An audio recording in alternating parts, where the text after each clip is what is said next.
রাজবৈদ্য, গত 15 দিন ধরে আমার মেয়ে চোখ মেলছে না। আপনারা কি এখনো কোনো ওষুধ খুঁজে পেলেন না? মহারাজ, আমি আমার দীর্ঘ জীবনে এমন অদ্ভুত রোগ দেখিনি।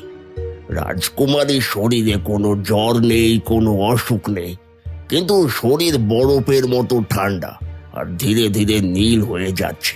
আমার মেয়ে কি তবে আর কোনোদিন মা বলে ডাকবে না? ওর নিঃশ্বাস তো খুব ক্ষীণ হয়ে আসছে। রানীমা, আমি রাজ্যের সব প্রাচীন পুঁথি পড়েছি। এই রোগ কোনো শারীরিক রোগ নয়, এজন্য এক অন্ধকার মায়া। তবে কি কোনো তান্ত্রিক বা ওঝা ডাকতে হবে? আমার মায়াপুরে যে আজ শ্মশান হতে চলেছে। আমি ক্ষমা চাইছি মহারাজ, লৌকিক কোনো ওষুধই রাজকুমারীর দেহে কাজ করছে না। মহারাজ দেখুন, ওর হাতের আঙুলগুলো কেমন কালো হয়ে যাচ্ছে। আমার মেয়ে কি তবে ধীরে ধীরে পাথরে পরিণত হচ্ছে? আমি সারা বিশ্বে ঢোল পিটিয়ে দেব, যে আমার ইন্দুমতিকে জমের দুয়ার থেকে ফিরিয়ে আনবে তাকে আমি আমার অর্ধেক রাজত্ব আর রাজকুমারীর হাত দান করব। মহারাজ, মানুষের সাধ্যের অতীত কোনো শক্তি ছাড়া রাজকুমারীকে বাঁচানো অসম্ভব। মহারাজ, আপনি কিছু একটা করুন। আমি আমি আমার একমাত্র মেয়েকে হারিয়ে বাঁচতে পারবো না। মন্ত্রী, এখনই দুধ পাঠাও দিকে দিকে, সব জায়গায় ঘোষণা করে দাও আমার শপথের কথা।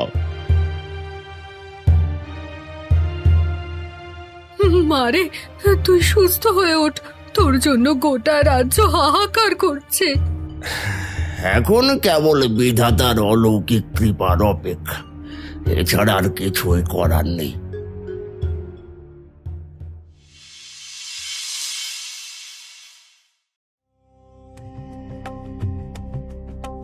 ওই তো, ওই মেয়েটি, তাকে থামান।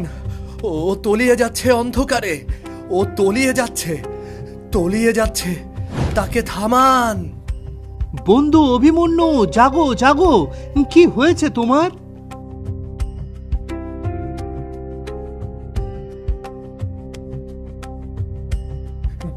বিক্রম, আবার সেই স্বপ্ন, একই মেয়ে, একই আর্তনাদ।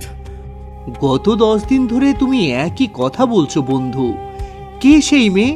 তুমি কি তাকে আগে কখনো দেখেছো? না বিক্রম, আমি জানি না সে কে, কিন্তু তার চোখ, সেই চোখের জল আমাকে শান্তিতে থাকতে দিচ্ছে না। এটা হয়তো তোমার কল্পনা। তুমি সম্প্রতি অনেক বেশি যুদ্ধ বিগ্রহ নিয়ে চিন্তিত ছিলে, তাই হয়তো এমন স্বপ্ন দেখছো।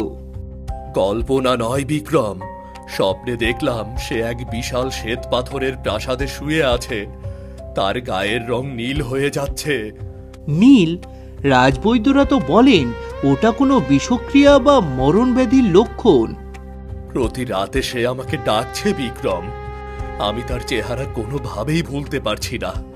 আমি আজ স্পষ্ট শুনেছি সে বলেছে, তুমি না এলে আবার প্রদীপ নিভে যাবে। তবে কি তুমি সত্যি সেই অজানা মেয়ের খোঁজে বের হতে চাও? হ্যাঁ, আমি কাল ভোরেই বের হব। আমার ঘোড়া বিজলিকে প্রস্তুত রাখতে হবে। কিন্তু মহারাজ কি অনুমতি দেবেন? তাছাড়া তুমি তো জানো না সেই রাজ্য কোথায় অবস্থিত। বাবা অনুমতি দেবেন, কারণ তার পুত্র এক অলৌকিক আহ্বানে সাড়া দিচ্ছে। তিনি কখনো তার পুত্রকে আটকাবেন না। তবে আমি একা তোমাকে যেতে দেব না। বন্ধু হিসেবে আমিও তোমার সাথে যাব আর তোমার ছায়া হয়ে থাকব। ধন্যবাদ বন্ধু, আমার মন বলছে এই স্বপ্নই আমার জীবনের গন্তব্য। বেশ, এবারে ঘুমিয়ে পড়ো, সকাল হলেই আমরা বেরিয়ে পড়ব।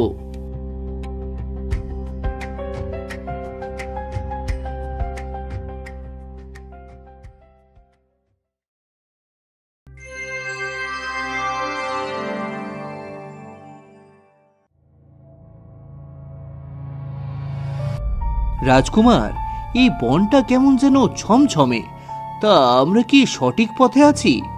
আমার মন বলছে আমরা সঠিক পথে এগুচ্ছি।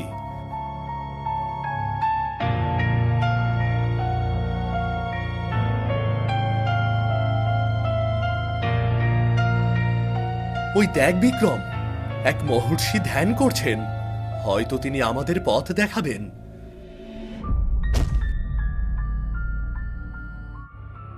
এসে গেছো তবে? স্বপ্নের রাজকুমারীর জন্য মন কাঁদছে তো? আপনি মহাত্মা, আপনি কিভাবে জানলেন আমার মনের কথা? আমি তোমার প্রতীক্ষায় ছিলাম। ইন্দুমতির আয়ু আর মাত্র 3 দিন। যা করার এর আগেই করতে হবে। মহর্ষি, দয়া করে বলুন কি হয়েছে। আমি কিভাবে তাকে রক্ষা করব, বলুন দয়া করে। তাকে ছায়াসুর গ্রাস করেছে। তার দেহ আছে, কিন্তু আত্মা অন্ধকারে বন্দী। একে মুক্তি দিতে 3টি দুষ্প্রাপ্য উপকরণ লাগবে। আপনি শুধু বলুন কি কি লাগবে, আমরা জীবন বাজি রেখে তা নিয়ে আসব। প্রথমত, উত্তরের নীলগিরি পাহাড় থেকে সহস্র বছরের জমাট তুষার জল আনতে হবে। আর দ্বিতীয়টি? বনের গভীরতম প্রান্তে মায়াসিনী বনদেবীর কাছ থেকে পারিজাত ফুলের রেণু নিতে হবে। আর তৃতীয় উপকরণটি কি মহর্ষি? সেটি হলো হৃদয়ের সত্য প্রতিজ্ঞার 1 বিন্দু রক্ত, যা কেবল রাজকুমারীর প্রাণ বাঁচাতে ইচ্ছুক রাজকুমারী দিতে পারবে। আমি প্রস্তুত। আমি এখনই নীলগিরির দিকে রওনা হচ্ছি। মনে রেখো পুত্র, প্রতিটি উপকরণের জন্য তোমাকে পরীক্ষা দিতে হবে। যদি তোমার সাহস টলে যায়, তবে রাজকুমারী চিরতরে পাথর হয়ে যাবে। মনে রাখবো মহর্ষি, সব মনে রাখবো। চলো বিক্রম।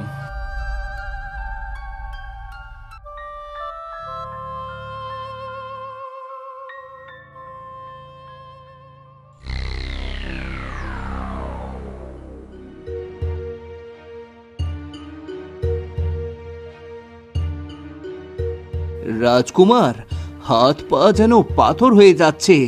এই প্রবল তুষারঝড়ের সামনে এক পাও এগোনো অসম্ভব। হাল ছেড়ো না বিক্রম। মহর্ষি বলেছিলেন পাহাড়ের সবচেয়ে উঁচুতে, যেখানে আকাশ মিশেছে, সেখানেই পাওয়া যাবে সেই তুষার জল। কিন্তু ওই দেখুন, সামনে এক বিশাল হিমবাহ ধসে পড়ছে। আমাদের রাস্তা বন্ধ হয়ে গেছে। আমি পাথরের গা বেয়ে উঠব, তুমি এখানেই দাঁড়িয়ে থাকো। ইন্দুমতির সময় ফুরিয়ে আসছে, আমাদের থামলে চলবে না।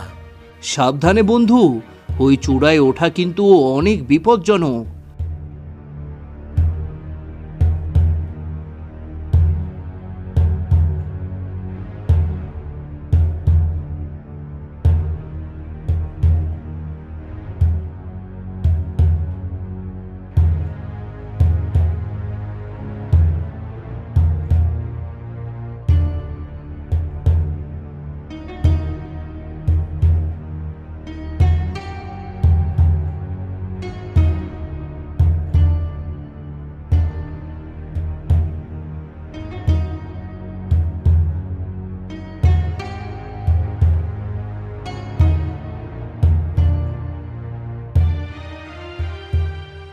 হ্যাঁ, এই সেই সহস্র বছরের জমাট বরফ। সূর্যের তাপে এখান থেকে ফোঁটা ফোঁটা জল পড়ছে।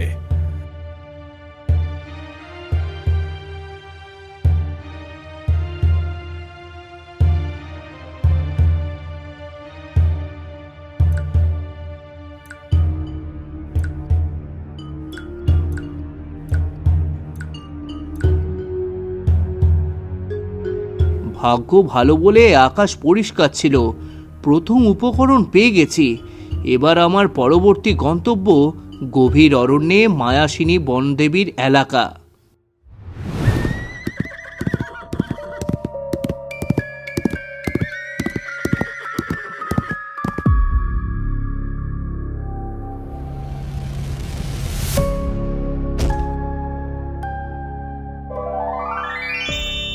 থামো, আর এক পাও এগোবে না।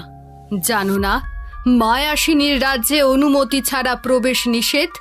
কেন এসেছো এখানে? সাবধান সুন্দরী, আমরা রাজকুমারী ইন্দুমতির জন্য পারিজাত ফুলের রেণু নিতে এসেছি।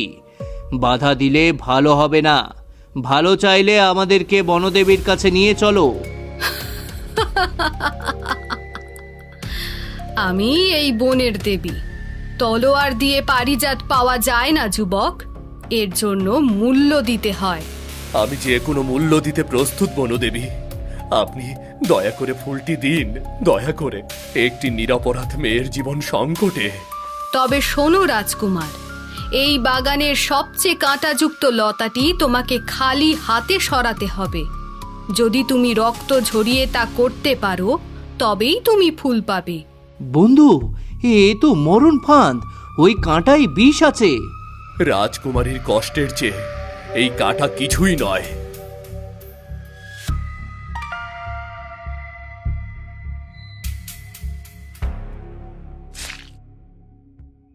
আহ আহ আহ আহ ওহ আহ থামো রাজকুমার, তোমার ধৈর্য দেখে আমি মুগ্ধ। এই নাও রাজকুমার, পারিজাত ফুলের রেণু।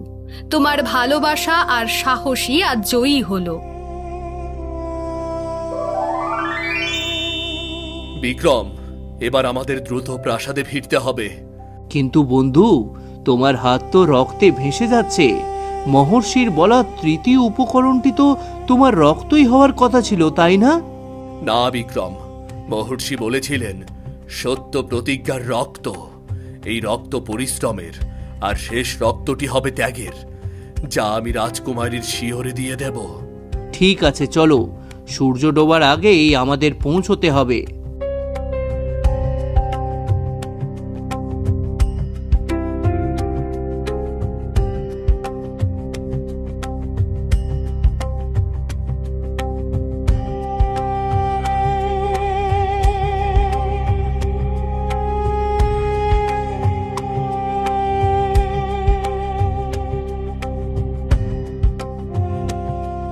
মহারাজ, আমি রূপনগরের রাজকুমার অভিমন্যু। আমি রাজকুমারীর জন্য ওষুধ নিয়ে এসেছি। কিন্তু তুমি জানলে কিভাবে আমার কন্যার এই দশার কথা?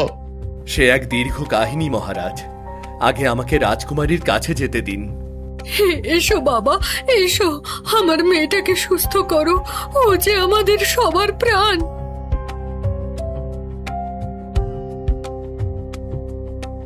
রাজকুমারী, আমি এসেছি। আপনার স্বপ্নের ডাক আমাকে এখানে নিয়ে এসেছে। রাজকুমার, সময় হয়ে এসেছে। মহর্ষির কথা মতো কাজ শুরু করুন।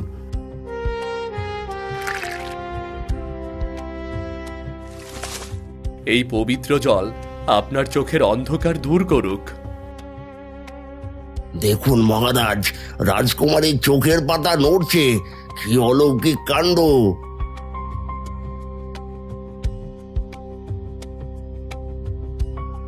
এই সুগন্ধ আপনার নিভে যাওয়া প্রাণ ফিরিয়ে আনুক। ইন্দুমতির নীল হয়ে যাওয়া ত্বক ফর্সা হয়ে উঠছে। এ তো কোনো জাদু ছাড়া সম্ভব নয়। এবার শেষ পরীক্ষা।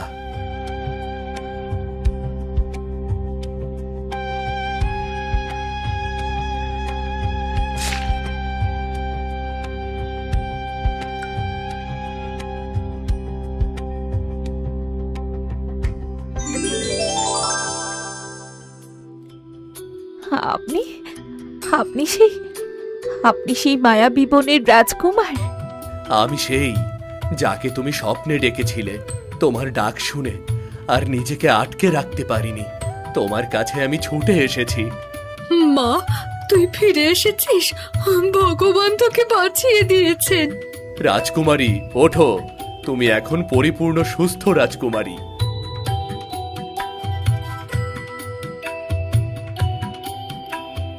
অভিমন্যু, তুমি যা করলে তার ঋণ আমি কোনোদিন শোধ করতে পারবো না। আমি কোনো ঋণের আশায় আসিনি মহারাজ। আমি কেবল আমার স্বপ্নের রাজকুমারীকে বাঁচাতে চেয়েছিলাম। শুধু স্বপ্নের না, বাস্তবেও ইন্দুমতি তোমার হবে। আমি আমার কথা রাখবো। আজ থেকে তুমি এই রাজ্যের অধিপতি, সঙ্গে আমার কন্যার জীবন সঙ্গী। মহারাজ, একবার রাজকুমারীর অনুমতির প্রয়োজন ছিল না? যে রাজকুমার আমার জন্য নিজের রক্ত দিতে পারেন, তার হাতেই আমার জীবন সঁপে দিতে আমার কোনো দ্বিধা নেই।